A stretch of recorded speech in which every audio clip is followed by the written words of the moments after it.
Hello, it's Silver. This is Legends of Amberland 2. So I actually took a look at the original Legends of Amberland and really enjoyed it.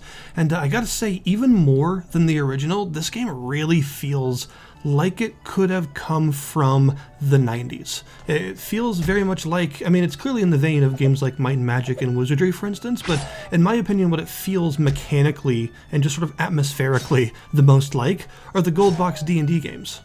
It even has some similar mechanics to some of those games, and overall it has a very old school sensibility, a very old school feel, but it also has some modern quality of life to it, including things like a more friendly map, a fast travel system, and a really nice method of controlling everything, from using entirely a mouse to do everything, or using entirely the keyboard if you'd like, or doing a hybrid of both, which is what I eventually settled on, or even using a controller actually works pretty well. I actually tried this out on the Steam Deck just to see how it would work, and it works very well. You usually do a lot of shortcuts by holding one of the triggers down and pressing one of the face buttons or one of the directional buttons in order to bring up various menus and things, and it makes the whole process very painless. Despite how heavily mouse driven the interface might look, it actually works really well because of all those shortcuts and things, and once you memorize them, it's completely painless to play with a controller. It works just fine. So I guess I just start off by actually describing what the game is, huh? So this is a first-person dungeon crawler. It is entirely turn-based, very tile-based, and like I said, in the vein of a lot of those classics like the Might and Magic games and even stuff like Ultima and other things like that. And as you'll notice down there in the bottom of the screen where everyone is dying, it's very party-based. This is a game where you have a 7-person party to take care of, and although you can check an option in the menu, the options menu, in order to remove the limitation and play with however many characters you'd like from 1 to 7, the default experience is filling all 7 slots, and you can choose to individually create any of these characters that you want to, even all the way down to determining all their stats and everything one by one, or you can choose to actually sort of roll up or auto-generate some characters if you feel that might take too long. The character generation is actually pretty fun because you have quite a lot of options. There are several different races to choose from, as well as several different classes, and each race also has a couple of classes unique to them with some sort of benefits, as well as some downsides sometimes in order to sort of make them a little bit more unique. They're sort of like uniquely specialized versions of other classes. And then once you've got your characters, off you go. You'll be plopped down in the middle of a kingdom and expected to just sort of do what feels right, because this is a game that requires a lot of reading. I should probably go ahead and mention that. This is fine with me because I've always loved games like that, but if you aren't a particularly patient person, you might have a bit of difficulty getting started in this game, because it is easy to just sort of veer off the road and get immediately slaughtered by something that's way harder than you would expect for such an early area. But the game is actually pretty fair when it comes to directing you in the right in the right direction in order to help get you started. You just have to read in order to get there. So this is not a game that has any quest markers or GPS lines or anything like that. You are expected to actually read the quest text in order to figure out where to go. And in fact, the game also does a really cool thing where in the pause menu you can choose to get some info on the different parts of the world. So whatever area you're currently in, whether it's like a kingdom or a fiefdom or whatever it is, you'll get a little sort of lore write-up of what it actually entails. And this is cool because it's just some interesting background lore, which is nice to have, but also because it's actually useful. It'll say this area has this forest in its southeastern section. And so next time you see a quest that says go to this forest, oh, it's in the southeast of that area because it told me. So as long as you're willing to do some reading like that, you'll be able to get a pretty good amount of direction in this world despite how large and open it is.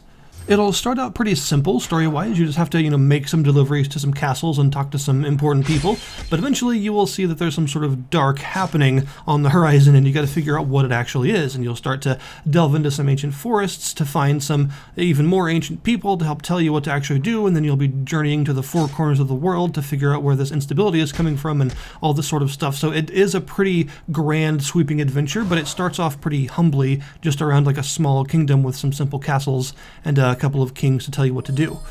This is also the kind of game where exploring is 100% necessary. You can just travel the roads and go from quest to quest, main quest at least, in order to just sort of get where you need to go, but ideally you're also going to be going to a lot of places that you just want to go. You're going to want to set out in a direction and just find out what's over there, because you will need the experience in order to keep up with the main quest line, but also there's just so much stuff in this world. It's a huge world to explore, and there are tons and tons of incidental optional dungeons and things. There are entire optional dungeons that have multiple floors and like switch puzzles and bosses and stuff in them with some sweet loot that you can just stumble across. So exploring in this game is absolutely key to getting the most out of it, and there are also, while you're exploring, a ton of side quests that you'll encounter, and these are very much worth doing. They tend to have very, very good rewards, oftentimes large sums of gold, huge sums of experience, and sometimes some unique items and things to help you out. So reading the side quest text and then prioritizing a couple of them that are in the same sort of area that you need to be going or something like that is just generally a really good idea. You sort of want to explore the map in patches where you take each patch and its side quests as one sort of event to do across multiple runs into the world, and then you go back to the towns of that area and turn everything in once you're done, and then you move on. Or at least that's how I personally found to be a really efficient way to do it. You do have a very useful map that will give you the name of any dungeon or town that you've visited if you just hover your mouse over it, although it doesn't give you like small incidental stuff like little village huts or tents and things like that, but any major town or castle or dungeon or cave, it'll tell you what it is when you hover over it so you can remember where you've been. And also, early on in the main quest line, you will get access to an extremely player-friendly feature, that being the Griffin, which is your method of fast travel. You can just point to any square that you have previously visited. You have to have actually been there first, and then you can just summon the Griffin, and it will instantaneously take you right to that exact spot, facing the same direction that you were when you left. It does have a cooldown, so you can't spam it. Once you've used it, you gotta wait like 4 hours, I believe, 4 in-game hours, not real life, and then you can use it again. And also, you can't use it if there are enemies near you, so you do have to, clear out the area or go to a safe area if you can. Combat is going to be something you're doing a lot in this game because this game is extremely enemy dense. There are a load of enemies all over the place and they are impossible to avoid, so you will have to do combat very often. Luckily though, the combat is very fast paced. Even though it's turn-based, the turns all happen really quick, and if you're going through like a large wave of small fodder enemies that all go down in like 1 or 2 turns, it's super fast. You just encounter them, press F to attack, they die. Encounter the next one, press F to attack, they die. It happens like super quick if you want, so you don't need to spend like a large amount of time in simpler combats. They can be resolved very quickly and kind of painlessly as you move through an area, and then once you get to the more difficult stuff, the enemies that are a higher level than you or that are encountered in larger groups or something, that's when you actually have to get into each of your character's abilities and differences and things to actually make it work, because the game does get quite challenging in terms of throwing some really nasty stuff at you even early on, and you do have to understand the powers and advantages of each character. So depending on what class you have, each character will have just a basic attack with whatever weapon they're equipped with, as well as a list of other things they can possibly do. The order at the bottom of the screen actually does matter, by the way. The character in the very middle is the one that is most likely to be attacked, so they're like the frontline member, and then the characters off to the side of them are less and less likely to be attacked as they get towards the edges of the screen. So you want to order them in such a way that makes sense, where your squishiest wizards and stuff are on the very outside, and then your more tanky people are towards the middle. And overall, combat is a pretty simple affair, but it can be deceptively difficult at times. Even though it's simple in idea, you do have quite a few moving parts, because you do have 7 characters to manage, so that's 7 entire lists of attacks and spells and things to look at. If you're going for a character that is not a spellcaster, they don't have any sort of skills or anything, which I think is kind of unfortunate. It would be kind of cool if they had like martial skills they could use that were on like a cooldown instead of taking mana or something like that. But still, your more martial characters will simply be using basic attacks. However, your spellcasters will have a mana gauge as well as a bunch of spells depending on what level they are, and you've got to manage these well, because your mana does not regenerate naturally and you've got to rest to get it back. Interestingly enough, there are no consumables, so there aren't any like health potions or mana potions that you can pop in battle. There isn't even like an item thing in battle as far as I know. It doesn't seem like that's really a focus. There aren't meant to be like consumable items in the traditional sense. Every character also has a special ability of some kind that they can do once per rest, and this is determined by the class they are. So some characters can charge, which is a basic physical attack against all enemies at once. Some characters have a very powerful single target stun, while say the wizard has a MP charge that allows them to recharge a good portion of their MP gauge instantly. So these are all really useful. These are strategically employed, since you can only use them once per rest. You got to use them at the right time, but they can really turn a bad fight around sometimes. while you're fighting, other enemies that aren't currently in battle are still moving around on a turn-by-turn basis, and they can join in the battle if they like see you. So you can actually be facing several enemies at once, and if they're in like a conga line, they can keep repopulating the battle with fresh enemies. So you do have to worry about that, and in some areas this can get pretty difficult if you're in areas with large numbers of very hard enemies sort of clustered together, like some of the later forest areas with the big purple spiders and stuff. Those are pretty nasty. And you do have to worry about status effects. This is the kind of game where you can't ignore status effects because they're very powerful. So poison, paralysis, petrification, these are all things that you very much need to cure as soon as possible because they are completely debilitating.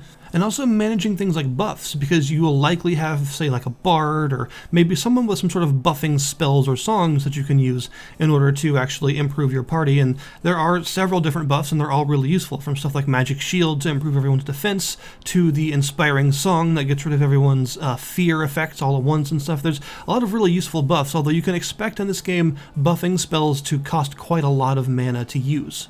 While you're exploring around the place, you do have the ability to rest in place. This will, depending on which type of rest you use, you have two different sort of food resources, and you can choose to do a quick rest or a full rest. And a quick rest will restore about half of everyone's health, and I think it also restores their special abilities, I think, and uses the cheaper food. But a full rest will use the larger, more hardy food, but it will restore everyone back to full health and MP, as well as reset everyone's abilities and things.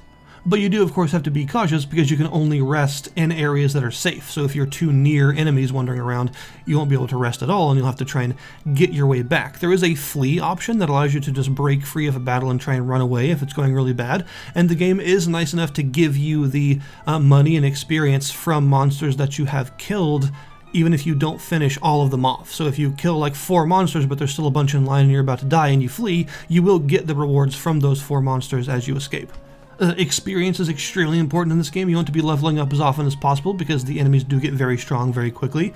And leveling up is interesting because it uses like advanced D&D rules basically, so you don't have like an experience gauge or anything like that. You just gather experience in a pool. Every character has their own separate pool, and at certain thresholds they can level up, but they don't do it automatically. You have to go to a town or a castle and find a trainer, and then you got to pay the trainer a small amount of gold, and they will level up. And you can level them up depending on how big their experience pool is, but it's not a currency. So if they need 8,000 XP to level up and they have 10,000, you don't spend that 8,000 and leave them with 2k, you just keep all 10, it just allows them to level up once. Leveling up does improve everyone's stats, but it also, well, it kind of depends. All spellcasting characters will get some new spells at certain level thresholds, and these are often very powerful. It's determined by their arcane stat, which is based on their intelligence, basically. And as you level this up and level them up, then they will get more arcane, which will give them higher thresholds of that spell. So every spell has 5 different arcane levels that it can go through, with each one increasing its power in some way. Either it makes it stronger, or increases its overall damage range, or it makes it cheaper to cast, or something like that. So you want to have these as high as possible, and if you can get all the way up to the 5th threshold of arcane, then you have the most powerful version of that spell possible. And also, every 3 levels, you'll get 1 free stat point that you can spend to specifically increase one of their stats however you wish. You can also choose to reset anyone's stats at a trainer for free. Loot is also incredibly important in this game because everyone does have a paper doll equipment system, so you want to equip everyone as best you can. They all have an encumbrance, a weight number that you want to stay under threat of death, because if you go over it, they are drastically reduced in effectiveness by like a lot, so you really don't want to go over it at all. And of course, your encumbrance is mostly determined by your strength stat. But basically anyone can use anything as long as they have the encumbrance for it. So you just want to equip people with what makes sense for their position in the party, as well as what it is that they do. So obviously you want your wizard to have a staff that amplifies their arcane, and you want your archer to have a bow that takes advantage of their dexterity for extra damage and stuff like that. The game does a really good job of rewarding you with interesting loot. You'll see all kinds of different enchantment effects on loot, and helpfully all you've got to do is hover your mouse over them and it'll tell you exactly what all of them do, which is super useful. And it's just really satisfying to make your way to the top of some ancient tower, past some really difficult enemies, to a couple of big golden chests with some neat, heavily enchanted loot that you've never seen before. You'll also find a bunch of shops and stuff in towns. While you're in towns, there are all sorts of places you can visit, from taverns to rest and replenish your food stocks and talk to to other NPCs, maybe for some side quests, to basic shops that just carry a couple of basic accoutrements to help you out, and of course the guild shops, which have much more advanced equipment, although at first every guild shop will have its sort of guild master missing, and you've got to do a side quest to find them, and once you bring them back, that guild shop's stock will be much improved afterwards. There are also pawn shops, and these are the only places you can really sell stuff. Don't expect to get a lot of money from selling loot in this game. You do get some, but not a lot. You're mostly looking for upgrades to actually use more than you are for super valuable things to sell. And very rarely you'll also come across a magic shop, and these actually don't accept gold like the other shops. These only accept crystals, which are very rare currencies that you'll only find usually in like ancient ruins and stuff. Usually various like hard dungeons will have some crystals for you to obtain. So it'll take a while to build up the crystals to actually use one of these shops, but they do have like really good one-of-a-kind stuff in them. So overall, I think Legends of Amberland 2 is a really awesome old-school dungeon crawling experience. It's got that atmosphere that I'm looking for from one of these sort of very retro-themed kind of games, but it also has some nice quality-of-life features that don't detract from that. You know, it doesn't have quest markers, but it does have fast travel, stuff like that. It's appreciated, I think, to meld the two and come up with a really interesting formula. And the game overall is just a blast to play because you've got these 7 characters to manage, you have all sorts of cool loot to find, and a vast world to explore with a large number of dungeons, some optional, some not, that you can come across. It kind of has that like Elder Scrolls 2 Daggerfall kind of feel to it, where you just sort of want to go somewhere and see what you find. You don't need to go there, but you know there's probably some cool stuff, and you have an entire party to kit out, so you may as well go and check it out. So if you're a fan of single-player RPGs like Daggerfall, or indeed entire party-based RPGs like the Might and Magic games or Ultima or Wizardry and things like that, then this is definitely going to be up your alley because it manages to grasp the things that made those games great while presenting them in sort of a new and updated way. And I think its overall system of exploration and loot finding and leveling up and stuff has that sort of addicting, satisfying quality to it that I'm looking for in a first-person dungeon crawler like this. So I'll put the link in the description below this video to the Steam store page for this game so that you can go and check it out yourselves. Thank you guys very much for watching, and I'll see you next time.